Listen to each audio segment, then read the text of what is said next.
A la hora en que él cruzó el pórtico del templo lucían las estrellas con vivo centellear en el profundo azul. Saturaba la primavera de trepidos y aromosos efluvios el ambiente, jallabanse las calles concurridas, rebosando animación, y los transeúntes cuchicheaban a media voz, fluctuando entre el recogimiento de las recientes plegarias y la expansio buliciosa provocada por aquella blanda y halagüeña temperatura de abril.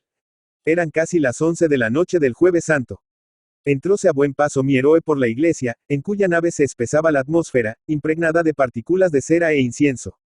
En el altar mayor ardían aún todas las luces del monumento, simétricamente dispuestas, alternando con vasos henchidos de gallas y pomposas flores de papel con ramos de hojarasca de plata, y ala arriba azulados bullones de tul formaban un dosel de nubes, de trecho en trecho cogido por angelitos vivarachos y de rosada carnación, con blancas alas en los hombros, alas impacientes y cortas, que parecían, entre el trémulo chisporroteo de los cirios, estremecerse preludiando el vuelo. Todo el gran frente del altar irradiaba y esplendía como una gloria, envuelto en áureo y caliente vapor, y animado por la continua y parpadeante vibración de las candelas, y las notas de fuerte colorido de los contrahechos ramilletes. El avanzo hacia el luminoso foco, atraído por dos negras figuras femeniles, esbeltas a despecho del largo manto que las recataba, que de hinojos ante el presbiterio sobresalían, destacándose encima de aquel fondo de lumbre. Mas en el propio instante las figuras se irguieron, hicieron profunda reverencia al altar, signaronse, y rápidas tomaron hacia la puertecilla de la sacristía, que a la derecha bostezaba, abriéndose como una boca oscura. Echó él inmediatamente tras las figuras, sin cuidarse de dar muestra alguna de respeto cuando pasó frente al sagrario. Colóse por la misma boca que se había tragado a sus perseguidas y se halló en la sacristía mal alumbrada por mezquino cabo de vela, que iba consumiéndose en una palmatoria puesta sobre la antigua comoda de nogal, almacén de las vestiduras sacras. En aquel recinto semitenebroso no estaban las damas ya. Empujó la puerta de salida de la sacristía, que daba a lobrega y retirada callejuela, y con ojos perspicaces escrutó las sombras, sin que en la angostura del solitario pasadizo viese ondear ningún traje, ni recortarse silueta alguna.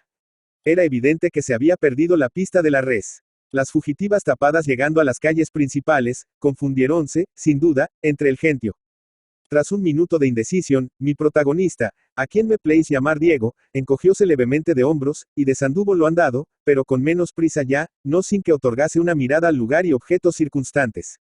Vio las borrosas pinturas pendientes en los muros, el lavabo de cantería con su grifo, los ornatos dispersos aún sobre los bufetes, las crespas pelices que tendían sus brazos blancos, el haz de cirios nuevos abandonado en un rincón, los cajoncitos entreabiertos dejando asomar una punta de cíngulo, todo el caprichoso desorden de la sacristía a última hora. Lentamente penetró de nuevo en la desierta iglesia, y al encararse con el altar, dobló el cuerpo en mecánica cortesía, sin que ningún murmullo de rezo exhalase en sus labios, y alzando la vista al monumento, paróse a contemplar sus refulgentes líneas de luz. Llegaban estas ya al término de su vida. Un hombre vuelto de espaldas a Diego, y encaramado en una escalerilla de mano, las mataba una a una, con ayuda de una luenga y flexible caña, y no transcurría un segundo sin que alguna de aquellas flamigeras pupilas se cerrase. Iban sumergiéndose en golfos de sombra los frescos angelotes, los follajes de oropel y briche, las bermejas rosas artificiales de los tiestos, las estrellas de talco sembradas por el fantástico pabellón de nubes. Buen rato se entretuvo Diego en ver apagarse las efímeras constelaciones del firmamento del altar, y cuando solo quedaron 10 o 12 astros luciendo en él, dio media vuelta, propuesto a abandonar el templo. Mas en mitad de la nave mudó instintivamente de rumbo, dirigiéndose a una de las dos capillas que hacían de brazos de la latina cruz que el plano de la iglesia dibujaba. Era la capilla de la izquierda, fronteriza a aquella en cuyos muros encajaba la puerta de la sacristía. Cerraba la capilla de la izquierda labrada verja de hierro, abierta a la sazón, y en el fondo, delante del retablo lúgubremente cubierto de arriba abajo con paños de luto, descollaban expuestas en sus andas las imágenes que al día siguiente recorrerían las calles de la ciudad formando la dramática procesión de los pasos. Fijó Diego la vista en ellas con sumo interés, recordando, mediante una de las fugaces, pero vivísimas reminiscencias que impensadamente suelen retrotraernos a plena niñez, el pueril gozo con que en días muy lejanos ya, más lejanos aún en el espíritu que en el tiempo, trayéndole su madre al propio sitio, y elevándole en sus brazos, besaba él devotamente la orla bordada de la túnica de aquel mismo nazareno. Absorto en tales remembranzas, consideraba Diego el aspecto de la capilla. Artista y observador, parecíale mirar y comprender ahora las imágenes de muy otro modo que lo hiciera Ala en los albores de su infancia. Entonces eran para él símbolos del cielo, invocado en sus candidas oraciones. Habitantes de una comarca felicísima, hacia la cual él deseaba remontarse por un impulso de las alas de querubín que en su espalda prendía la inocencia. Hoy le inspiraba igual curiosidad que un objeto cualquiera de arte. Advertía sus detalles mínimos, las desmenuzaba, las profanaba mentalmente tasándolas en su precio neto, según la destreza del escultor que las labrara o los conocimientos en indumentaria de la costurera que cortó y dispuso los trajes. Sonrióse al distinguir en la túnica del nazareno unas franjas de ornamentación de gusto renacientes, y al notar que la soldadesca de Pilatos vestía, de medio cuerpo abajo, a la usanza española del siglo XVI, mientras Berenice, la tradicional, Verónica, lucha brial de joyante seda al estilo medieval. Anacronismos que entretuvieron a Diego no poco, dándole ocasión de reconstruir en su mente, una por una, las impresiones de la edad en que acude a visitar la capilla con erudición más corta y alma más sencilla y amante. En aquel punto y hora se encontraba Diego en la iglesia merced al más irreverente de cuantos azares existen. El azar de seguir los pasos a una bella mujer, largo tiempo rondada sin fruto, y cuyo desdén hizo de martillo que arrancase chispas al indiferente y helado corazón de Diego, bastando a empeñarle con ardiente ahínco en la demanda. De seguro que a no haber visto dirigirse a la gentil dama con su más familiar amiga, ambas rebosadas en tupidos velos, camino de la iglesia, donde se rezan las estaciones en aquella noche solemne. A no pensar que la hora, el tropel de gente arremolinada en el pórtico, brindaban ocasión favorable de poner con disimulo rendido billete en unas manos quizá en secreto ansiosas de recibirlo, no se anduviera él en tal razón en la capilla, sino en su casa, leyendo a la clara luz del quinqué los diarios. O respirando en el balcón la regalada brisa nocturna. Mas como quiera que fuese, es lo cierto que había venido a dar a la capilla, y con la oleada de recuerdos infantiles olvidaráse ya del galanteo, concentrando su atención toda en las imágenes que suavemente le conducían a los linderos del pasado. Parecíale tomar otra vez posesión de comarcas de antiguo perdidas, y con ellas recobrar la sencillez de su pericia aventurosa. Allí estaba el San Juan, el amado discípulo, de rostro lindo y femenil, con su túnica verde, su manto rojo y sus bucles castaños, que caen como lluvia de flores en derredor de las impuberes mejillas y de la ibornea garganta.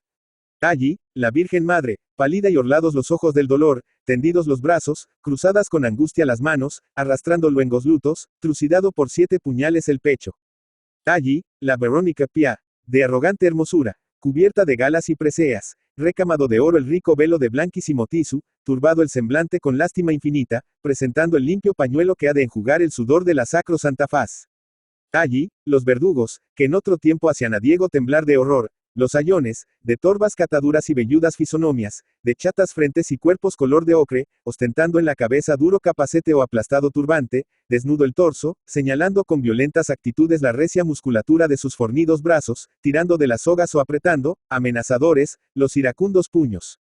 Allí, por último, el nazareno, agobiado con el peso de su túnica de terciopelo oscuro, cuajada de palmas y cenefas de oro y sujeta por grueso cordón de anchos borlones, macilento y cadavérico rostro, apenas visible entre los flotantes rizos de la cabellera y las espirales de la ondeada barba virgen. El nazareno, triste, de penetrantes ojos y cardenos labios, de frente donde se hincan los abrojos de la corona, arrancando denegridas gotas de sangre. Caso peregrino de verdad, conoce a Diego al dedillo las reglas de la estética y las teorías artísticas. Sabia de sobra que el arte condena, severo, las imágenes llamadas, de vestir, sancionando las de bulto, donde el cincel puede revelar la armonía de las formas bajo el plegado de los paños. Y, no obstante, nunca maravillosa estatua, labrada en puro mármol pentelico por el artista más insigne de la antigua Grecia, le causara la honda impresión que aquella imagen ataviada por la ignorante piedad, sin tomar en cuenta los preceptos del arte ni las investigaciones arqueológicas. Tal era la fuerza y viveza de sus sentimientos ante la efigie, que creía notar en los labios el contacto de la rígida orla de la túnica. Y, movido de curiosidad, deseando probar si algo del hombre de antaño sobrevivía en el de Ogaño, miró alrededor, no fuera que estuviese oculto en los rincones de la capilla alguien que pudiese soltar la carcajada. Y a falta de otro público, rióse él mismo al poner la boca en la fimbria del traje del divino Nazareno.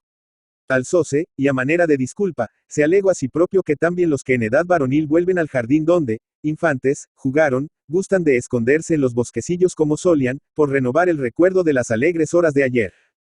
Hecho este soliloquio, resolvió Diego dejar definitivamente la capilla y la iglesia, que así lo pedía lo avanzado de la hora.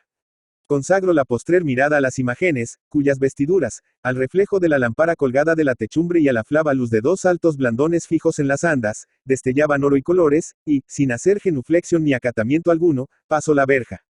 Estaba el templo del todo sombrio. En el monumento, negro y mudo ya, ni aun oscilaba el rojizo tufo de los pabilos recién apagados. Apenas combatía las tinieblas de la nave el vago fulgor de los hachones de la capilla. Diego fue derechamente a una de las puertas que salían al vestíbulo del pórtico, empujóla con suavidad primero y fuerte después, y no sin gran sorpresa advirtió que resistían las hojas. La puerta estaba cerrada. Acudió Diego a la otra, y con mano impaciente buscó el pestillo. Clausura completa. Palpo, nervioso y trémulo requiriendo la llave, que de fijo descansaría en la faltriquera del sacristán, puesto que estaba ausente de la cerradura. Entonces atravesó Diego apresuradamente la nave, y, llegándose a la puerta de la sacristía, probó a abrirla a tientas, empresa no menos vana que las anteriores. Herméticamente cerradas se encontraban todas las salidas del templo.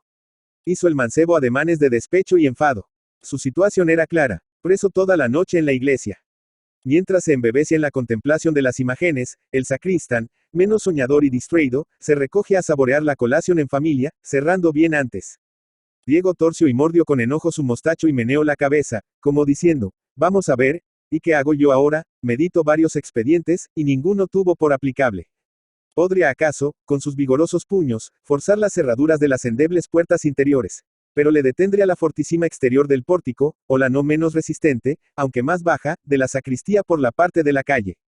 Y qué escándalo no iba a causar en la ciudad al verle a él, pacífico ciudadano, forzando puertas de templos, ni más ni menos que un burlador de capa y espada. Ocurriósele también gritar. ¿Acaso el sacristán, atareado aún en la sacristía, le oyese? Pero inexplicable recelo embargó su voz, temiendo verla apagarse sin eco en la alta bóveda. Además, algo pueril había en los gritos, que repugnaba a Diego. En estas imaginaciones transcurrieron 10 minutos de angustia penosa, pero al cabo acudió la reflexión. Si el verse obligado a pernoctar en una iglesia no es recreativa aventura, tampoco grave mal ni terrible desdicha. Seguramente no se divertiría mucho Diego en la mansión sagrada, mas, en cambio, podría dormir a sus anchas, sin temor de que ningún importuno viniese a interrumpirle. Reitebéis no más que de una noche, y mitad de ella era ya por filo, según anunció el reloj de la torre sonando 12 lentas campanadas.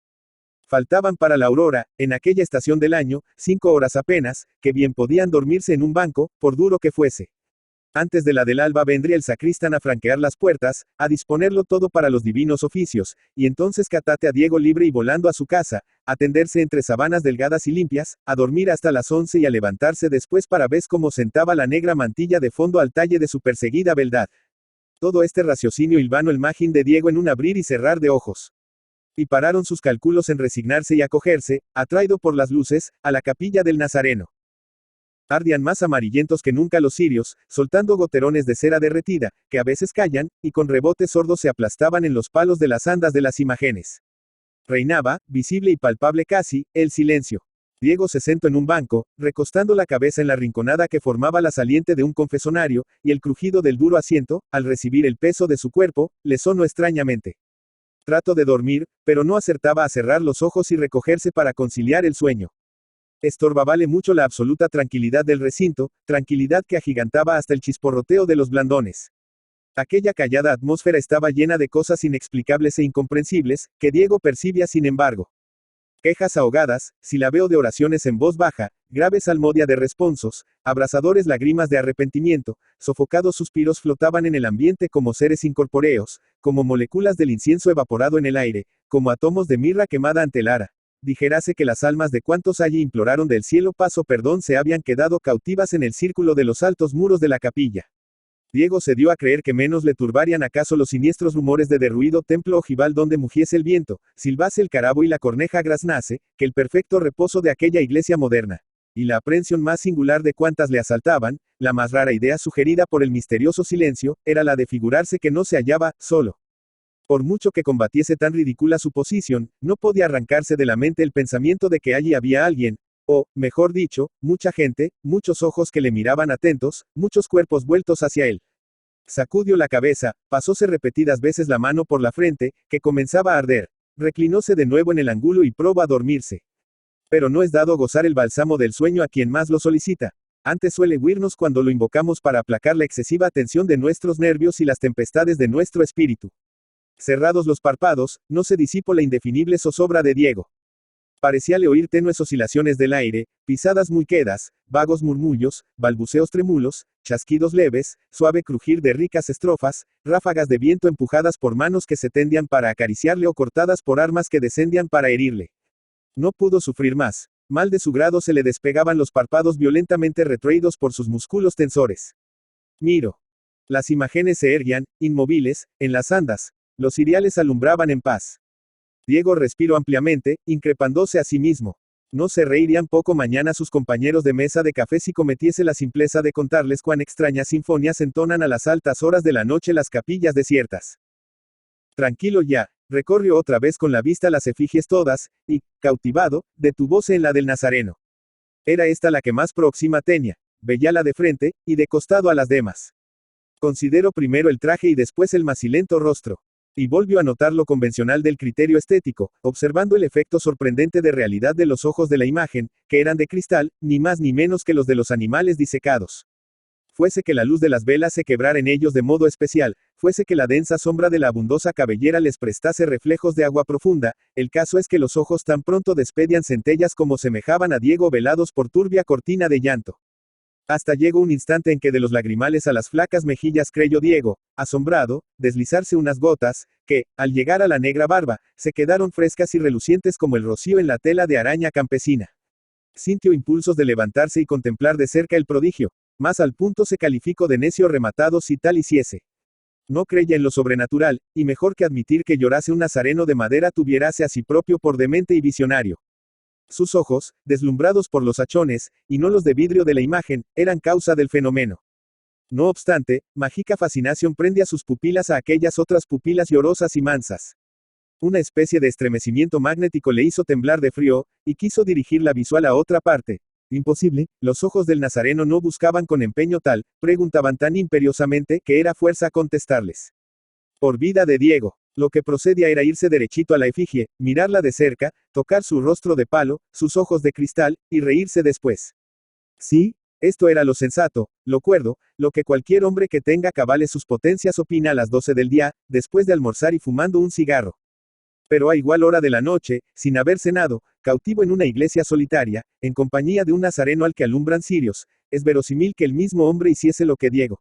Levantarse con ademán brusco, pasar ante el nazareno, clavada la vista en tierra, por librarse del imán de sus ojos, y refugiarse en el interior del confesonario, cuyas paredes, de madera, caladas en un pequeño espacio por menudilla rejilla, se interpusieron entre él y las imágenes, procurándole una especie de alcoba. Dura y estrecha, sí, pero al cabo retirada. Mas ni por sepultarse en tal escondite cesó Diego de tiritar y sentir zumbidos en las sienes, y dolorosa percepción del curso de la sangre por las venas de su cerebro. A través de la apretada rejilla, parecíale que los trágicos personajes del poema de la pasión no estaban ya en sus andas, sino en el suelo muy cerca de él, tocando con las murallas de leño de su guarida. Oía choque de corazas y espadas, sonar de cuentos de lanza sobre baldosas, pasos trabajosos y desiguales, sordas imprecaciones, blasfemias cínicas, sollozos desgarradores arrancados de mujeriles pechos. Y también llególe el son de roncas trompetas y destemplados tambores, y, de tiempo en tiempo, el choque mate de un objeto pesado contra la tierra. Parecía como si cantasen un coro a telón corrido, pero con tal maestría, que cada voz se destacaba aisladamente entre las demás sin romper el concierto. Diego se apretaba la cabeza y tapábase los oídos con las manos, mas de pronto, las tablas del confesonario cesaron de interponerse entre su vista y el espectáculo que adivinaba. El telón subió y apareció la escena. No estaba Diego ya en la capilla, ni le alumbraban los pálidos blandones, sino que se encontraba en un camino que, naciendo en las puertas de torreada ciudad, faldeaba un montecillo, trepando por él hasta empinarse a la cumbre. Hirviente multitud ondulaba en el sendero como flexible sierpe que colea. El sol, inflamado, rutilante en su cenit, pero de luz turbia y lívida, iluminaba, sin regocijarlo, el paisaje. Sus reflejos arrancaban vislumbres como de fuego y sangre a las armaduras, a los yelmos, a los hierros de lanza, a las águilas posadas en los pendones de la centuria de romanos jinetes que, indiferentes y marciales, arrendando sus briosos potros, daban escolta al cortejo. A ambos lados de la senda se enracimaban gentes del pueblo, mujeres y niños los más que, llorando y plañendo, maltratados a veces por la cohorte, se unían al grupo central de la lúgubre procesión. Formaban este grupo los oscosayones, los siniestros y grotescos verdugos, que bulían en torno de un hombre vestido con túnica nazarena. Aquel hombre, cuyo rostro apenas se distinguía entre los copiosos y enmarañados bucles de su cabellera oscura, manchada de polvo y sangre, llevaba ceñida corona de espinas punzantes, sustentaba en sus hombros el árbol de enorme y pesada cruz, y sus pies descalzos y llagados pisaban dolorosamente los guijarros del camino. Apurabanle los sayones porque apretase el paso y llegase más presto al lugar del suplicio, cuál le descargaba fuerte puñada en los lomos, cuál le sacudía tremendo bofetón en la faz o le tiraba despiadadamente de los mechones del cabello. Diego miró con horror a los sicarios, y se lanzó hacia el grupo, deseoso de socorrer a la víctima. pero al alzar la mano para abrirse paso y apartarlos, halló que rodeaba su muñeca gruesa soga, pasada al cuello del reo. Entonces convirtió la vista a sí propio, y advirtió con espanto que tenía la propia semejanza y figura de uno de aquellos feroces jayanes. Desnudos llevaba como ellos pecho y espalda, sujeto a la cintura, breve faldellín, pendiente del cinto de cuero, una bolsa con martillo, tenaza y provisión de férreos clavos. Quiso entonces desasirse de la cuerda maldita, tiro y logró solamente lastimar los lacerados hombros del reo que exhaló suave quejido. Siguió su marcha la comitiva, y Diego, confundido con ella, mecánicamente, como paja a quien arrastran las ondas del mar. Andados algunos pasos, los pies de la víctima tropezaron con una cortante piedra y desplomóse sobre las rodillas, abrumado por la cruz. Intentó Diego ayudarle a incorporarse, mas la soga volvió a rozar el herido cuello, y el reo a gemir.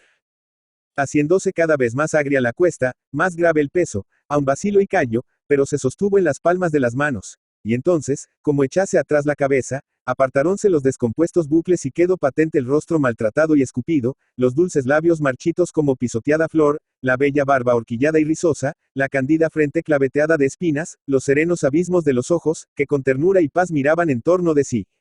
Diego sintió como si le traspasase el corazón agudo y penetrante dardo, y las entrañas se le conmovieron y derritieron de pena. Alzate, sigue, vociferaban los verdugos en una lengua extraña, que Diego entendía, sin embargo, y se precipitaron sobre el nazareno, para levantarle de grado o por fuerza. Cogido Diego en el vórtice del viviente remolino, extendió también los brazos y asió los del reo a tientas, según pudo entre la confusión. Oyóse un clamor de agonía, contestaron a él las hijas de Jerusalén con histérico llanto, y Diego vio que las sienes de Jesús chorreaban sangre, y sintió en sus dedos un contacto blando, elástico, acariciador, enroscábase a ellos un rizo, arrancado de la frente del nazareno. Despertóse Diego en su lecho, rodeado de solícitos amigos, que le velaban y cuidaban desde que le encontraron sin sentido y sin pulso sobre el frío pavimento de la capilla, delante de las andas. Ya tornaba a la vida y había en sus mejillas color, en sus pupilas luz e inteligencia. Recobrándose poco a poco, incorporado sobre la almohada, fue recogiendo lentamente los sueltos cabos de sus recuerdos y reconstruyendo lo pasado en su mente.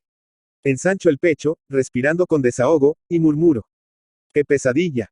Mas en el instante mismo hubo de advertir algo delicado y sedoso, como piel de mujer, como suave pétalo de flor, que tocaba con la yema del pulgar y envolvía su dedo índice. Sus ojos quedaron fijos y dilatados, abierta su boca y paralizada su lengua. Aquella fina sortija era el rizo. La Revista de España, tomo LXVI, 1880. Emilia Pardo Bazán. Emilia Pardo Bazán, La Coruña, 16 de septiembre de 1851, Madrid, 12 de mayo de 1921, condesa de Pardo Bazán, fue una noble y aristócrata novelista, periodista, ensayista, crítica literaria, poeta, dramaturga, traductora, editora, catedrática y conferenciante española introductora del naturalismo en España. Fue una precursora en sus ideas acerca de los derechos de las mujeres y el feminismo. Reivindicó la instrucción de las mujeres como algo fundamental y dedicó una parte importante de su actuación pública a defenderlo. Entre su obra literaria una de las más conocidas es la novela Los Pasos de Ulloa, 1886. Pardo Bazán fue una abanderada de los derechos de las mujeres y dedicó su vida a defenderlos tanto en su trayectoria vital como en su obra literaria. En todas sus obras incorporó sus ideas acerca de la modernización de la sociedad española, sobre la necesidad de la educación femenina y sobre el acceso de las mujeres a todos los derechos y oportunidades que tenían los hombres. Su cuidada educación y sus viajes por Europa le facilitaron el desarrollo de su interés por la cuestión femenina. En 1882 participó en un congreso pedagógico de la Institución Libre de Enseñanza celebrado en Madrid, criticando abiertamente en su intervención la educación que las españolas recibían, considerándola una doma, a través de la cual se les transmitían los valores de pasividad, obediencia y sumisión a sus maridos. También reclamó para las mujeres el derecho a acceder a todos los niveles educativos, a ejercer cualquier profesión, a su felicidad y a su dignidad.